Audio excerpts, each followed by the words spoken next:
What's going on, guys? Welcome to Can I Kick It? This is your host, as always, Elliot Barr, and is joining me is the smoothest voice in the soccer landscape, Mr. George D. Metellus. Did I say the last name right? Yeah, Metellus. George D. Metellus. Yeah. All right, cool. See, I'll take that. That. But yeah, I stand by my statement. You have the smoothest voice. Like, if I can put your voice on a Christmas album with some gold highlights, I feel like it would sell out like flapjacks. Well, I appreciate it, brother. I try to keep it nice and smooth up in here for all the ladies. You know how it goes down. But thank you very much, man. I appreciate that. Yeah. I almost went like, well, it's an honor to be on the program, and make things happen. But oh man, see, you need to do a game like that. You need to call a game in that kind of voice. Oh man, I threatened one time to do a game like in a British accent just to mess with the people in my job, and not like a La Liga game, but like a Copa Libertadores game, one of those South American teams.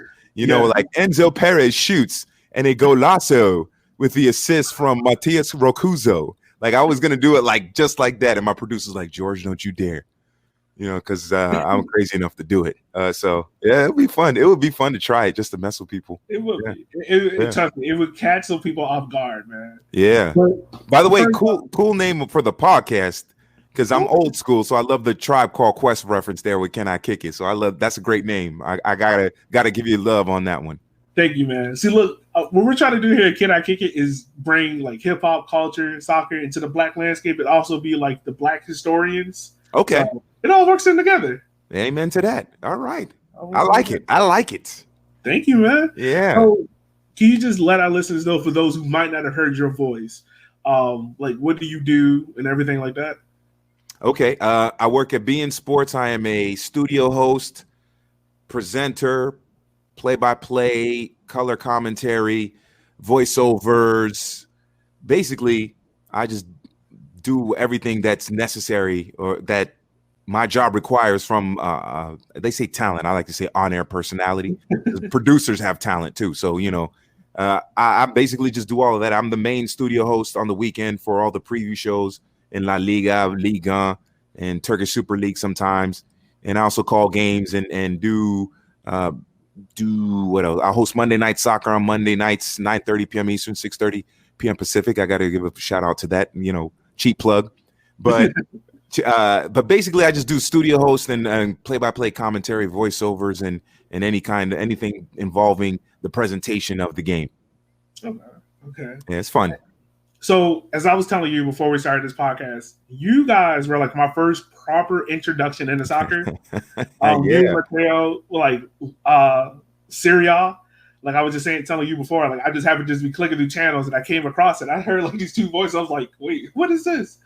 And ever since then, like I made sure that I had to watch like Monday Night Soccer with you, Katie, Ray, all of you guys. Like that was like my sports center for like a good 2 year period. Nice. Hey, well, thank you. We appreciate it. We feel like we have carved out a niche when it comes to soccer broadcasting in this country and I guess in this part of the world. So we appreciate it. It's we take, especially us in front of the camera, but all of us, producers, associate producers, editors, but in front of the camera, we take it seriously. I mean, we have fun with it and we joke, but we really take it seriously because we know people are watching and people are learning. People learn about the league. That's why I like to say the nicknames. That's why I like to say the stadium names. And Cádiz is having to travel north to play Deportivo Alavés, so from Andalusia, the Basque Country, because it's fun, but also you need to learn where these places are, and it could be educational at the same time. So, and we take it seriously, and overall we enjoy it. I feel really blessed to be doing what I'm doing.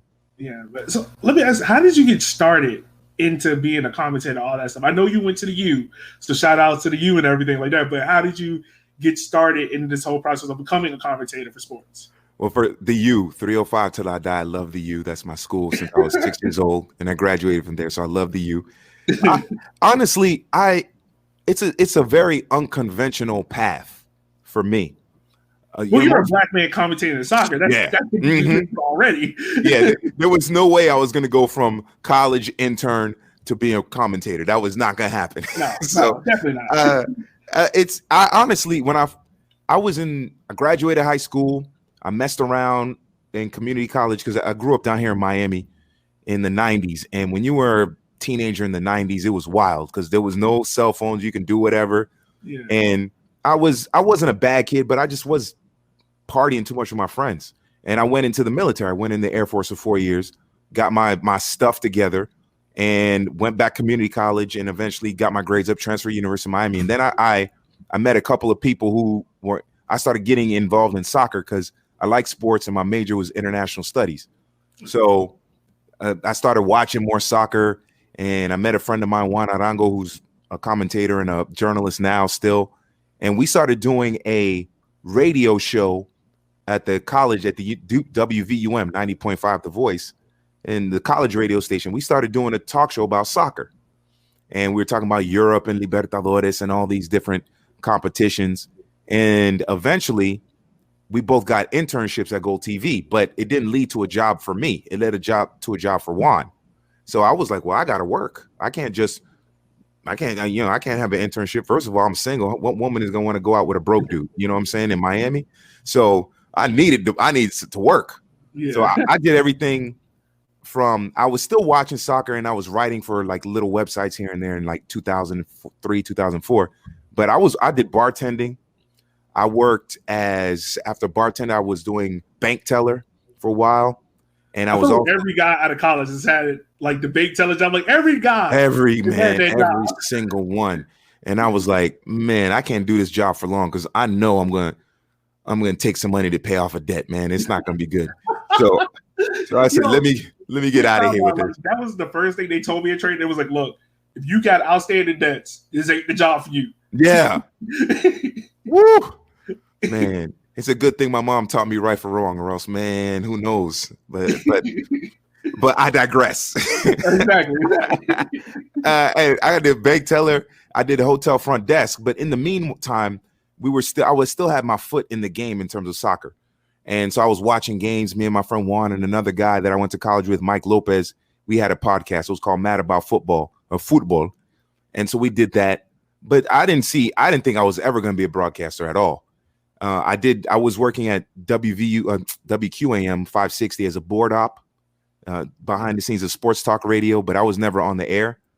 And then in 2010, a couple months after the South Africa World Cup, my friend Juan, he was at ESPN. He comes back down. He's working at Gold TV. He says, George, you want to work at Gold TV?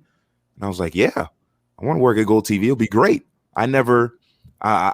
I did an internship with them, and the people still knew me, but it'd been 4 or 5 years since I've been any kind of brought anything with TV radio. So they're like, okay. So I went in, I did a tryout, an audition, and I called like 5 minutes of a Barcelona game. And they gave me a freelance job on the weekends. And I wasn't even on the air. I was doing closed captioning. On the weekends, I would close caption. Monday through Friday, I would work at the hotel front desk. I was a front desk manager. And then on the weekend, I would do the closed caption for games. And I always say that's kind of where I honed my broadcasting craft, because I was typing and listening to the commentators. And then in April of 2011, a guy quits.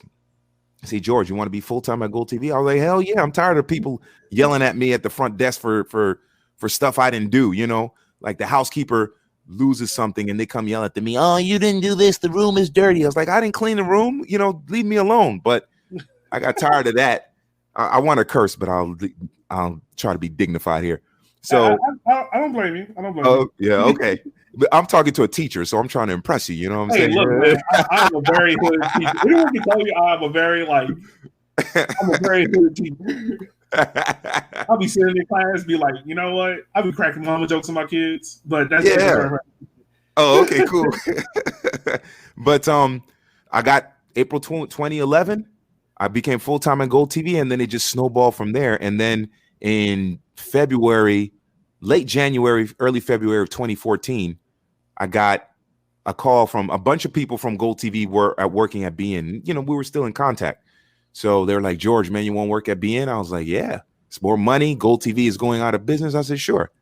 So I did an audition, went on camera, and they they're like, all right, you're hired. And it's been on ever since. But it's been quite a journey from high school, community college, Air Force, community college, university, graduating, bartender, bank teller, hotel front desk, freelance, and now full-time at beIN Sports. It's been crazy, but it's humbling and it makes you work hard. I can definitely, I mean, all the work that I've seen you done in beIN, like I can definitely tell where you get that work ethic from. Yeah. So what was the moment where it's like soccer just like clicked in your head? Like it's like you was like, oh, I like this sport. Like what was that moment for you? Ooh, that's a great question. You know what?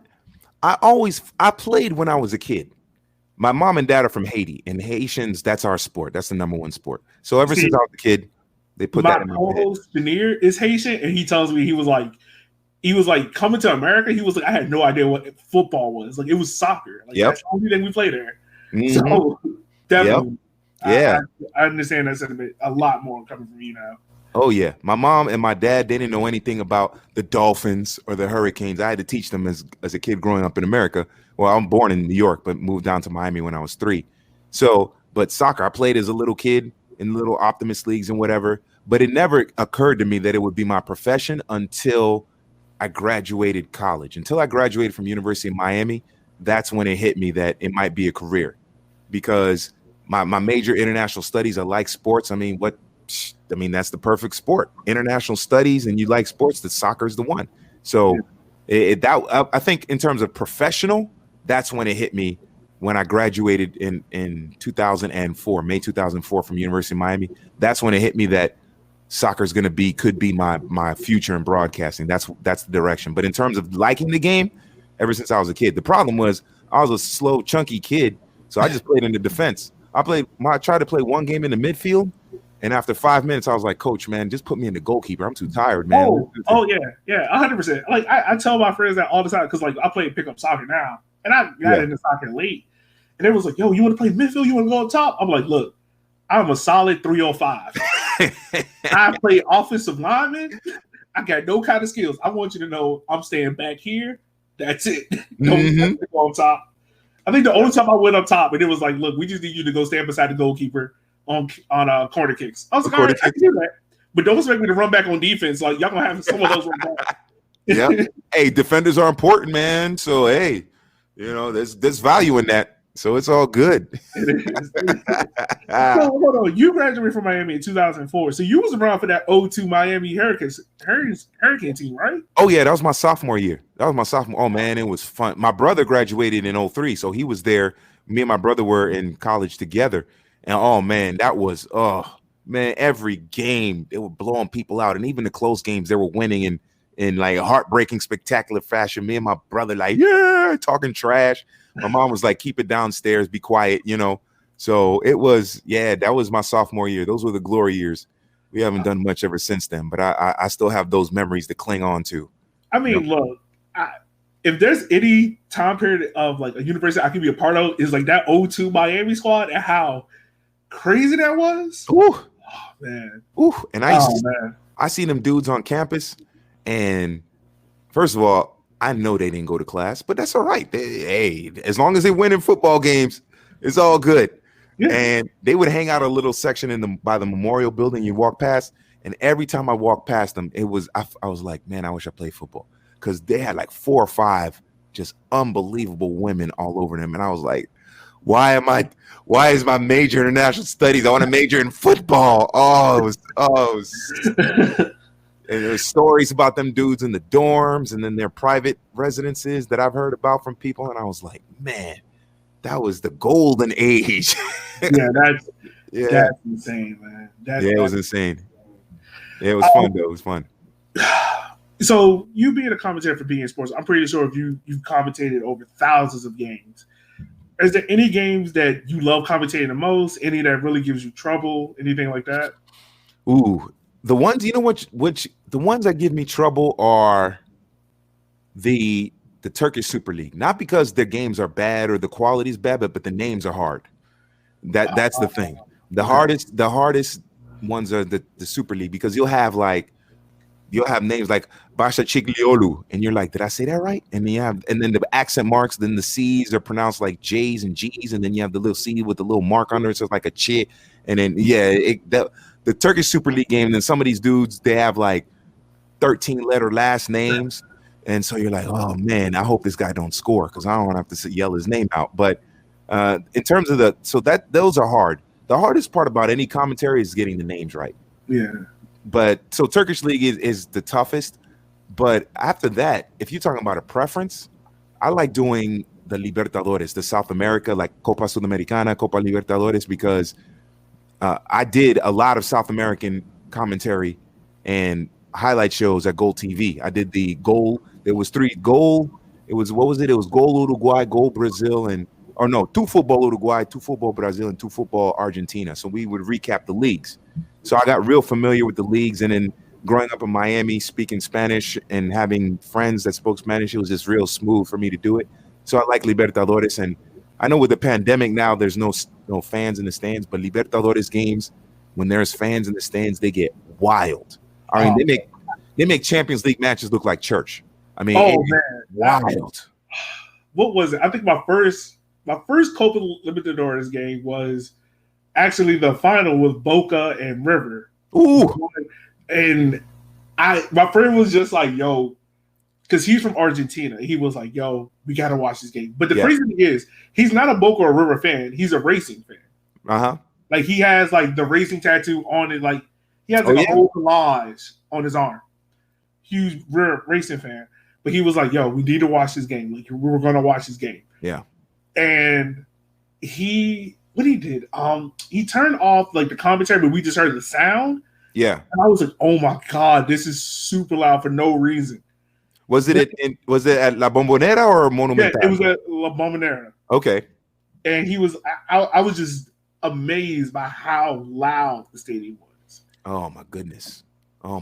And especially, well, it gets loud at Monumental too, but Monumental has the athletics track around it, so that it's a little bit spread out. But Bombonera, them fans are right on top of you. And the way it's set up too, there's one side of the stadium where it goes straight up. Yeah, so that wall. It's called the chocolate box, right? Yeah, that's the chocolate box. That's the why does it have the name chocolate box? Because of the way the stadium is built. It says it resembles a chocolate box, La Bombonera. Yeah, mm-hmm. Yeah, that's crazy. But it is crazy. Yeah, but I like doing the South American, like the Libertadores and Sudamericana. Those are fun. Those are the ones I prefer. Yeah. And see, the thing about being in sports that I've came to realize over the years is that you guys don't do like the normal EPL, the Bundesliga, things like that. You guys kind of, I would say, you guys do the more obscure like leagues, like leagues that people don't really have an eye onto. Is that kind of hard getting across to people to kind of like watch these La Liga games and Ligue 1 games and things like that? Is it hard to get people's attention onto that, or do you find people kind of like they kind of burnt out from EPL and Bundesliga? It's like, hey, I want to watch this. I think, well, I don't think it's that hard because Real Madrid, well, if you're talking La Liga specifically, Real Madrid and Barcelona are global brands, so they attract a lot of people. Liga is a little different. Liga, to your point, can be hard because except for what I think Marseille in the 90s are the only Ligue 1 team to win the Champions League in the early 90s. After that, so after that, Ligue 1 has been almost, I don't want to say non-existent, but it hasn't been on people's radars consistently, right? Mm-hmm. So there's that part of it, and thank God for PSG. Thank God for the investment in PSG and the fact that they got Neymar and Mbappe, and they made to the Champions League final last season. So it's harder to sell Ligue 1. La Liga, not so much. And this is why I miss Serie A. Serie A was easy to sell too because obviously Italian football. And I miss Serie A, man. I love that league. That league is great also. So it can be hard to sell like especially to the Libertadores Sudamericana, Turkish Super League to Americans because that's not what they're familiar with. They're familiar with, like you mentioned, Bundesliga, Premier League, and even La Liga to a certain extent. But so the rest of the leagues are tougher. La Liga is easier, but those leagues, those lesser leagues, they do feed into the bigger leagues. they do feed into those top 5. So you can always say, I know for me personally, there are players that I see they play at West Ham or some other team, and I'm like, yeah, I remember that dude from Cruzeiro.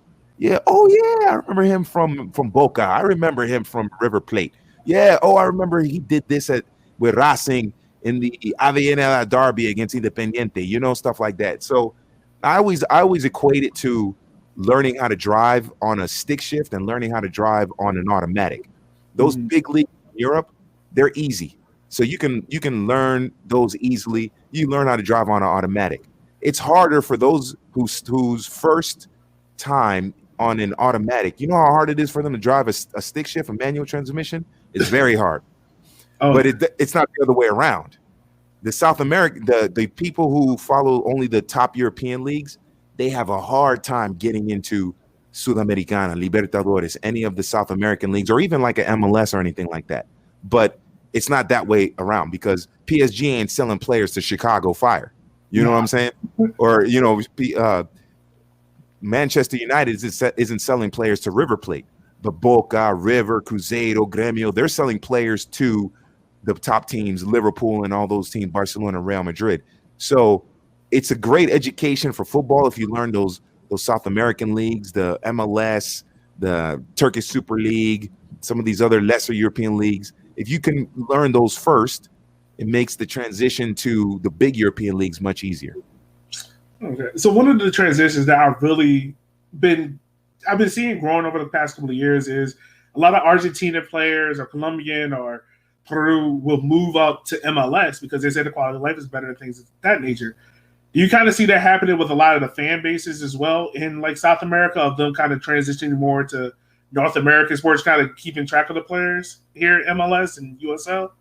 I would think so. Yeah, I think so. I think that's part of what MLS can do to get a little bit of a foothold and a little bit of popularity in South America is to attract those South American players. I mean, let's be real. Atlanta United won the MLS Cup because of a Venezuelan, a Paraguayan, and a couple Argentines, right? With Joseph Martinez and then Almiron and things like that. So, and then they had an Argentine manager in Tata Martino. So that's a good way of for lack of better, ingratiating or putting your brand in South America is by getting South American players and then doing well. So the next step for MLS now is to win these continental titles so that they can go to the FIFA Club World Cup and then spread the name worldwide. But yeah, if they can get those South American players to perform and start developing that fan bases, it will go a long way. But MLS is benefiting too because those South American players are ready to play. They are developed under some great clubs, and they come into MLS and they make an instant impact. Okay. Yeah. So one MLS clubs I know that's down there with you is Inter Miami. Do you happen to follow them at all? Keep up with them, or are you kind of like, I got a lot going on already? Yeah, that's one of the hard things about working at BN is because we have so many competitions that it's hard to keep up consistently with the leagues that we don't cover. So MLS is one of them. So Inter Miami, I've seen a couple of games, but I really haven't followed them too much.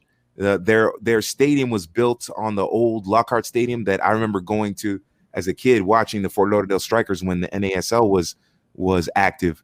But I haven't followed them too much. I know they got Higuain. His brother was playing with them. Federico Higuain was playing with Gonzalo. There's rumors that what's his name? Radamel Falcao might be going to Inter Miami because he hasn't played for Galatasaray in a while. And I read something that there's a mutual agreement that he'll leave Galatasaray in January. So we'll see what happens. You know, Beckham has a lot of influence. That pretty boy, he has a lot of influence. So we'll see what happens. But I haven't been able to keep up too much with MLS. And every year I say I'm going to really get in and follow MLS. And then every year with work, I just wind up, oh, who won? Oh, okay. Oh, this happened on Twitter. Oh, okay, cool. And that's about it. Yeah. I try, but it's hard. Yeah. Nah, I feel you. Like sometimes I feel like the best way to get into soccer, like I've told my friends, is like normally you find like your one niche. Yeah. And kind of just stick with it. Like for me, it's like lower league soccer. So it's like anything lower league soccer in the US or England or Australia, anything like it catches my attention. And maybe that's the same thing for you. Like I know South America is your thing. Like, if you could just watch like Copa Live and Sudakan America all day, every day, you'd be happy. I'd be happy with that. Yeah, I love that tournament. Those tournaments are great. Yeah, and the main thing is to just appreciate the sport, and it's all connected. If you know this Libertadores, you're gonna know Champions League because a lot of the players that feature in Libertadores play would move on to Champions League or Europa League. So it's all connected. It's all connected. As long as you get in where you fit in. That's the main thing. Yeah.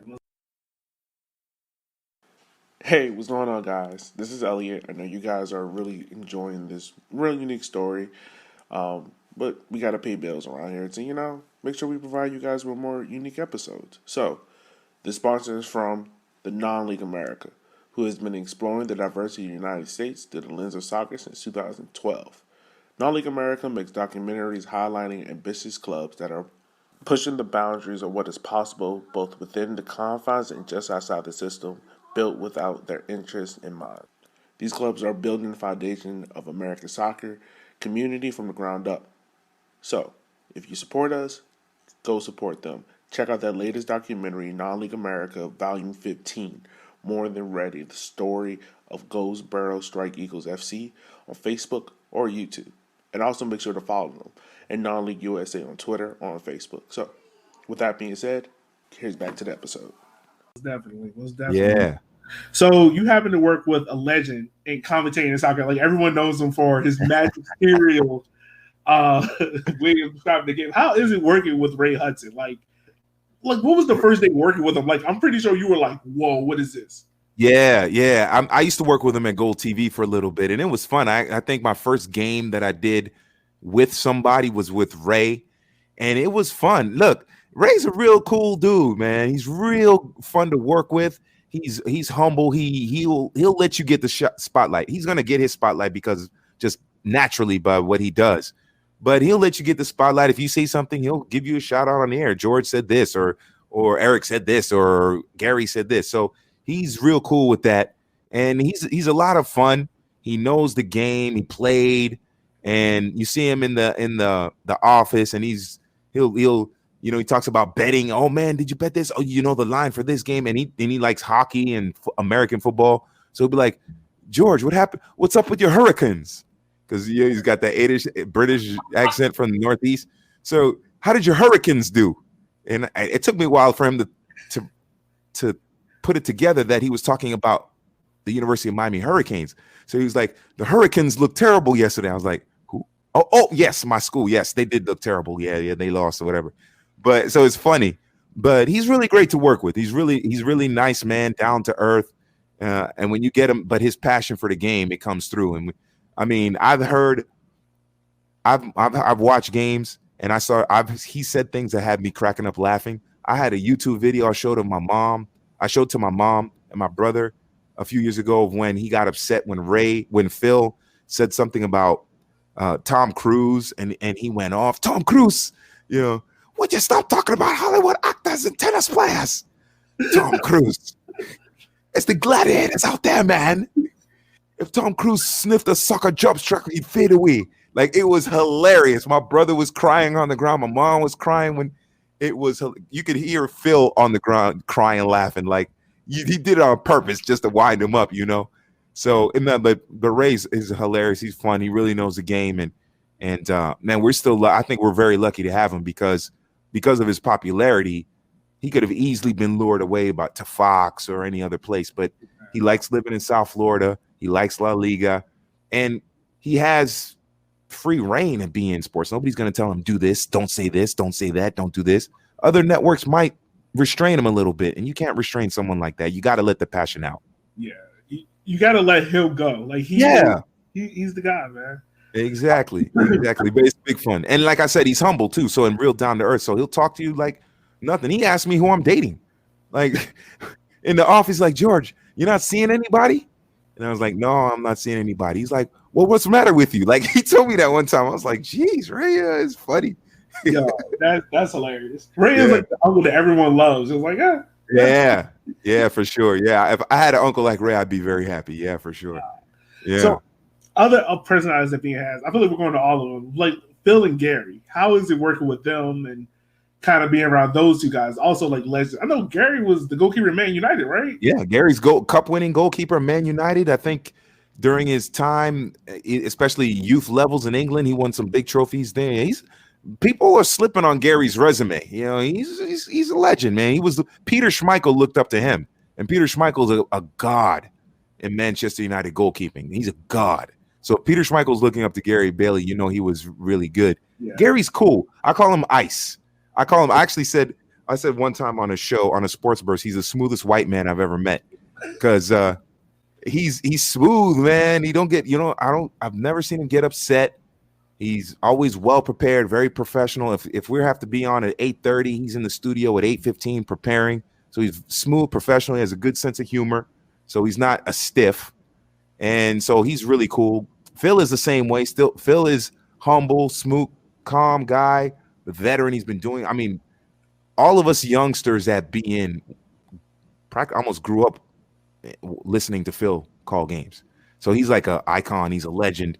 And he's always well prepared, professional, smooth, and you could talk to him. He's a real humble guy. I know he's very devout with his church, so that keeps him grounded. And he's cool to work with. He's got a lot of knowledge. I mean, I can't imagine a Classico, listening to a Classico in English without Phil. I mean, it's got to that point now. It's got to that point now. So I feel like Phil is, because for me, when I first started watching BN, it was Phil and Ray that called the Classicos. And to me, in my head, it was like you said, like, I can't watch a Classico without hearing Phil's voice. It's the same way I can't watch a Rose Bowl without Keith Jackson. Yes. Keith Jackson, yep. He is the voice of the Rose Bowl. Like, the Rose Bowl ain't been right to me since Keith Jackson stopped calling. Yep. That's what I feel like with Phil. Oh, I feel you on that. And we were talking about my 02 Hurricanes, and they destroyed Nebraska in that Rose Bowl, and it was Keith Jackson calling that game. So, yeah, I definitely understand. I think on the Classico preview, the last Classico preview we did, I said it's not a Classico without Phil and Ray. It's just gotten to that point now. So, and it's just they're great to listen to. And Phil is, I'm telling you, Phil is sharp. He can play off of Ray, but even I've done color commentary with Phil as the play-by-play, and he'll say something, I'll say something, and then he just picks up on it and just takes it to where it needs to go and fits it into the game. And it's amazing the way he can play off of his partner in the broadcast booth during a game is, I mean, it's genius level. That's crazy. Yeah. So, I know this year has been crazy for everyone. We're doing everything virtually. How has it been for you, being a commentator when how has COVID kind of restricted things you can do within BN? How has it kind of hindered things? But on the positive, has it helped anything in a sense? Like, have you grown? Yeah, I think, well, it's hindered because you don't have the camaraderie anymore. Like in the office, it was packed and we would talk jokes and exchange information. So that's been a negative. For me, a positive though has been that I've been forced to do deeper research. Like I have my websites that I check for all these different things, but since I don't have anyone else to really bounce off information, or sometimes you're in the office, you can get information for people that you haven't been able to find, or you don't know, or they know a website that you don't know about, and you can exchange that. But now everybody's at home and social distancing, and there isn't that interaction. You have to just dig a little bit deeper, take a little bit longer to research. And while that might be a little more time consuming, it's also good for you because you're learning as well. So there's positive and negatives. I miss the social aspect of it, going into the office and talking with everybody. And look, it's like a skeleton crew, a couple of producers going to office, me and whoever else is calling a game or doing the highlight show, whatever. And, obviously social distancing. But when it was packed and you had 10 producers in there and 5 production assistants and all the talent from English and Spanish, and we were all in the same office, it was more fun.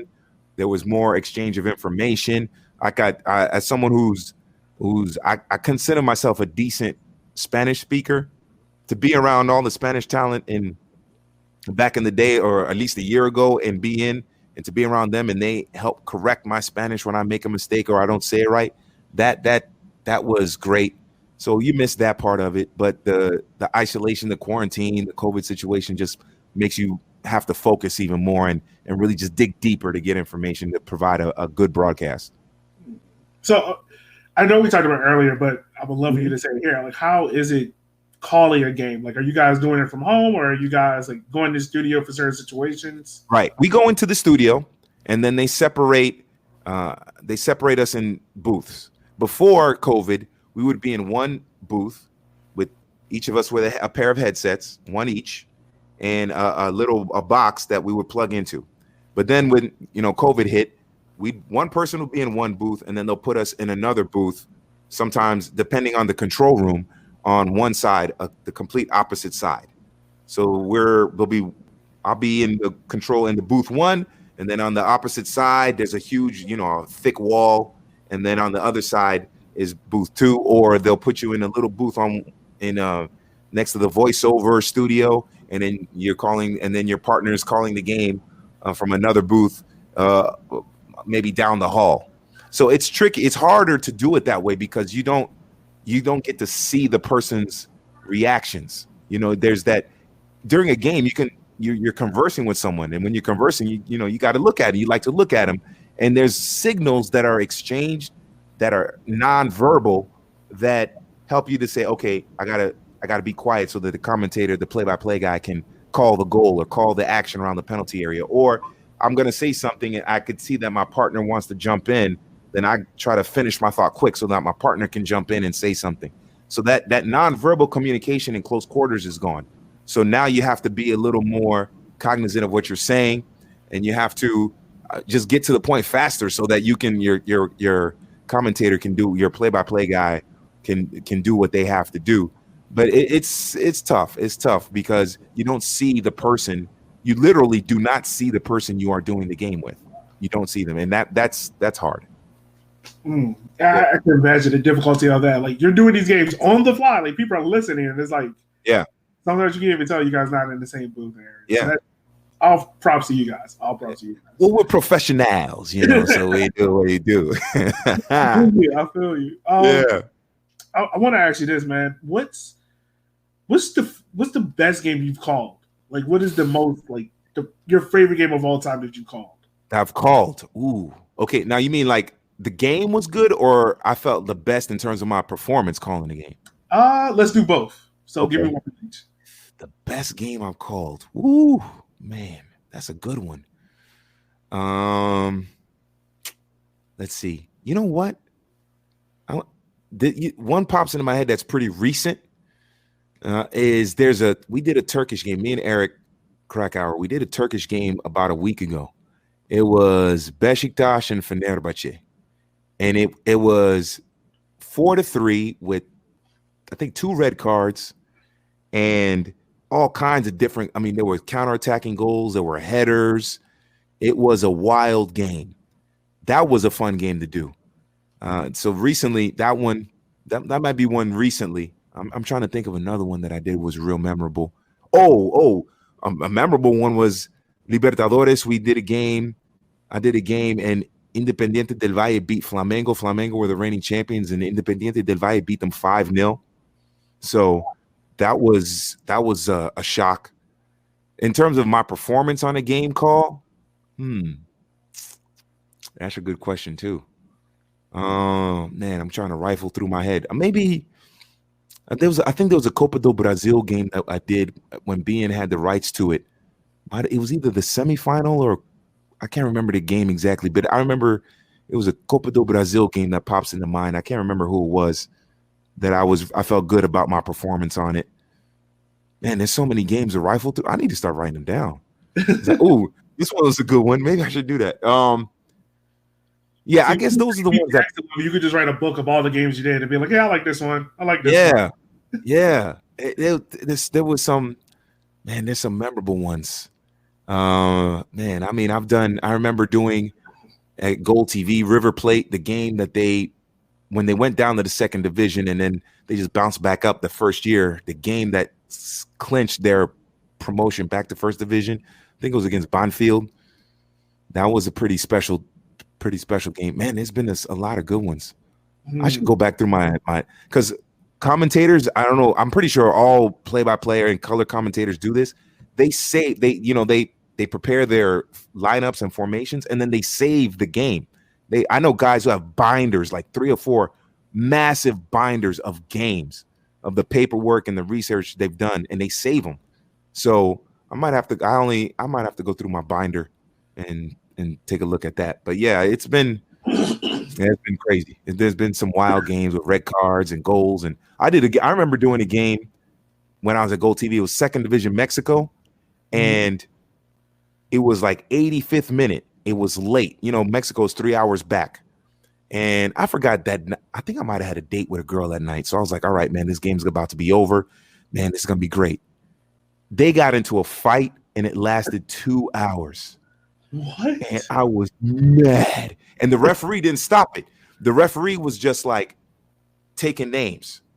And he let the fight go. And between the fight, everything calming down, the referee figuring out who's sent off, and then playing the last few minutes, I think it was like an extra hour and a half, 2 hours. Oh, I was so heated. Oh, man. That one stands out, but for all the wrong reasons. It was a Ascenso MX second division Mexico game when I was in Gold TV. And I got out of there like at maybe 12:30 midnight, or 12 midnight, 12:30. Man, I was so upset, man. Oh, man. But yeah, this game can get crazy. I can believe it. Well, man, like, you are if memory serves right, you are one of, if not the only person of color that commentates and calls games in America. For you, is there any difficulties in that, or like, are you okay with that? Let me ask that. Oh, I'm fine with it. I was a little shocked when that was brought to my attention. Somebody brought it to my attention a few years ago, and I think I just got so caught up in doing my job that I never even realized it. And then I started to think about it, and I was like, I remember Alan Hopkins was basically doing what I do for Fox Soccer Channel, I think, or Fox Sports Network. Was Fox Soccer Channel, I think. And he did it.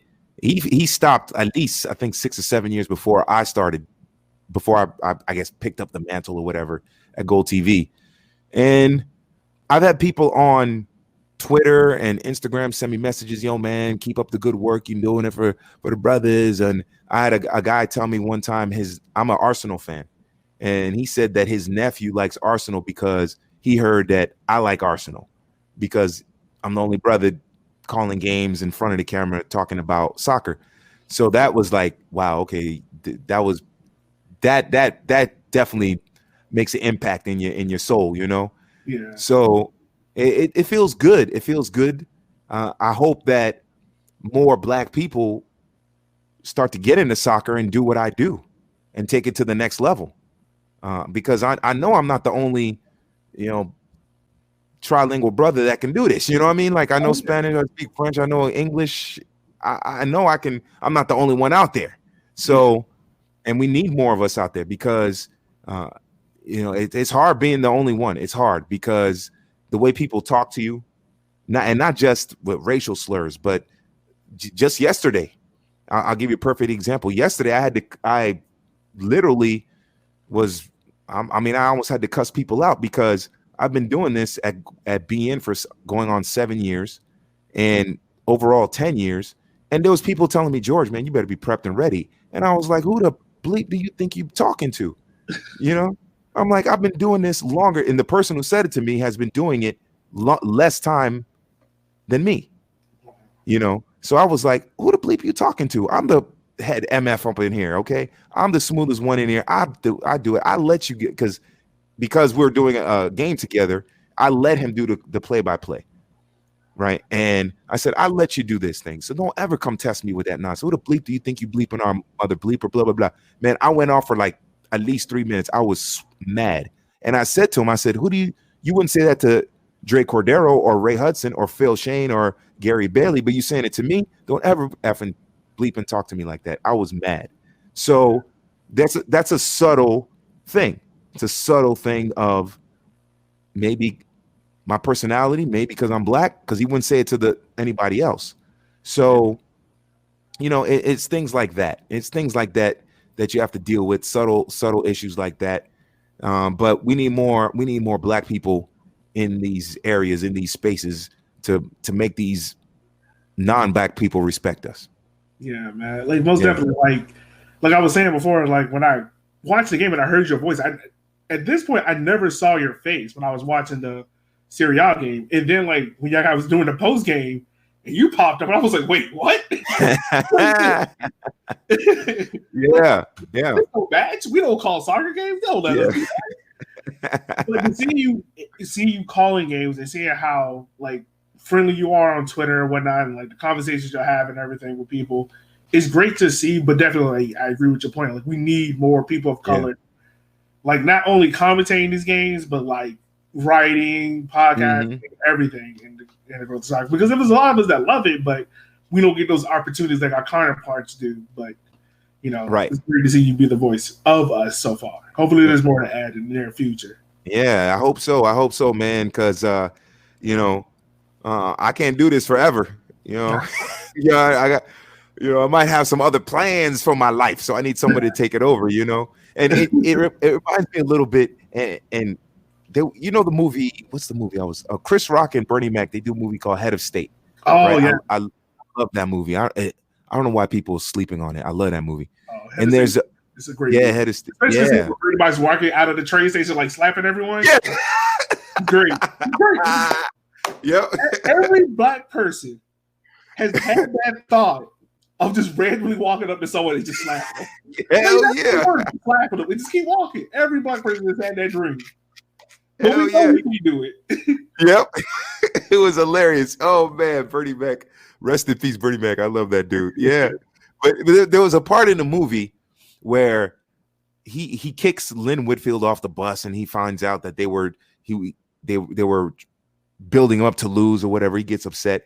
So the campaign manager is a white man played by Dylan Baker. I remember the actor. I just don't remember the character name. And he talks to him. He says, look, Mays, you can't quit. He says, I can't quit. If I quit, there won't be another black candidate for 50 years. And I know in my situation, it's not that serious, obviously. But when you see how very few black people are presenting games, calling games in football in the Americas, I mean, and it's not just North America. South America, there's none either. And we see Europe, there's none either. You see the brothers that are analysts because they're ex-players, but none that are, I guess, seasoned presenters, right? Mm-hmm. So if we don't get some brothers up in here soon, when I retire, when I'm done, you know, who knows how long it's going to be before we get another one.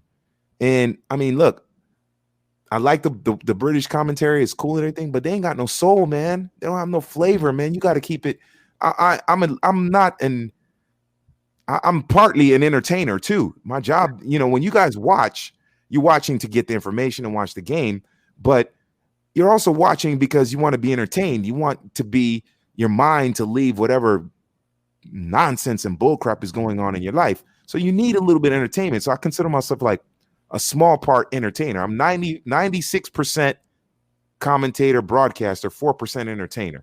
And we have to keep that going. And I think black people have the flavor to keep it going more than any other ethnic group, if you want to put it that way. Yeah, definitely, man. Like I said, man, you are the Barry White of soccer. And, thank you very much. Thank you. You know, man. I just want to say, where can everyone reach out to you at? And everything. Okay. Well, my Twitter. I used to have Facebook, but I got rid of it because I don't want the Russians to have too much of my information. So, and I used to have Instagram, but I stopped the Instagram because I was just taking too much time looking at hot fitness women on Instagram. So I had to stop that. So yeah, it was like 5 minutes I'm on Instagram, 5 minutes swiping my family pictures and liking them. And then after that, I'm like looking at hot fitness women. I said, this isn't healthy. So I had to get rid of my Instagram account. So I said, I just have Twitter, and it's GD Metellus 8. And that's my Twitter handle. And I mean, that's the real only social media I have. So GD Metellus 8 at Twitter, and just hit me up there. And that's basically it, really. Yeah. I gotta say, man, like when I found out when I followed you on Twitter, I was like, oh, he probably don't interact with no one. Like I was thinking, like you're like the ESPN commentators, like y'all have it just to have it. Yeah. Man, I think I said something one day, and you commented on. I was like, wait, what? Like, nah, this ain't him.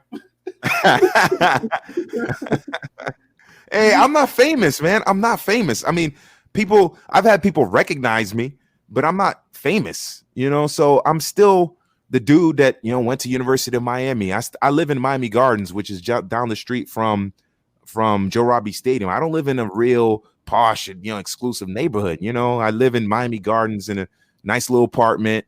I'm not famous. I'm not rich. I'm not this, uppity, untouchable person. I'm a human being, man. I go to sleep. I wake up. If I got a headache, I take Tylenol. I don't, I'll have a masseuse.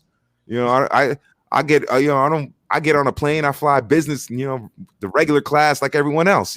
So I try to just keep that mentality. Unfortunately, especially when you get on TV, because you do get people who recognize you and see you, they think that now like they're a star. Oh, I'm on TV. Well, so what?